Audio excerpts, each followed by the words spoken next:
Hello, വീണ്ടും നമ്മൾ നമ്മുടെ പറമ്പിൽ കൂടെയൊക്കെ ഒന്ന് പോവുകയാണേ.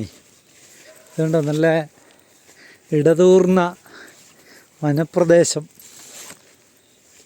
ഞാൻ മുമ്പേ സൂചിപ്പിച്ചതുപോലെ ഇവിടെ വളരെ ശാന്തവും പ്രകൃതി രമണീയവുമായ സ്ഥലമാണ്.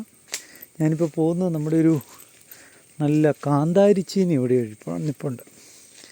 നമുക്കതിൻ്റെ അടുത്ത് വരെ ഒന്ന് പോയി നോക്കാം. ഇഷ്ടം പോലെ മുളകാവത്തെ പറിക്കണമെന്നും കണ്ടോ, ഇത് കണ്ടോ എന്ത് മുളകാണുള്ളത്, കാണുന്നില്ലേ? ഇഷ്ടം പോലെ മുളകാ, കാന്താരി മുളക്. ഇത് കണ്ടോ, നല്ല നാച്ചുറൽ. ഇതിൻ്റെ അടിയിൽ നമ്മൾ വളമൊന്നും ഇട്ടിട്ടില്ല കേട്ടോ, കാട്ടിൽ കിളുത്ത് വന്ന, അതുകൊണ്ട് നല്ല റിയലി ഓർഗാനിക്കാണിത്, റിയൽ ഓർഗാനിക്. ഇതുണ്ടോ, ചുറ്റുപാട് നല്ല ഒരു അനക്കം പോലും ഇല്ല ചുറ്റും, വളരെ ശാന്തമായ സ്ഥലം. കണ്ടോ, ഇതാണ് അതിൻ്റെ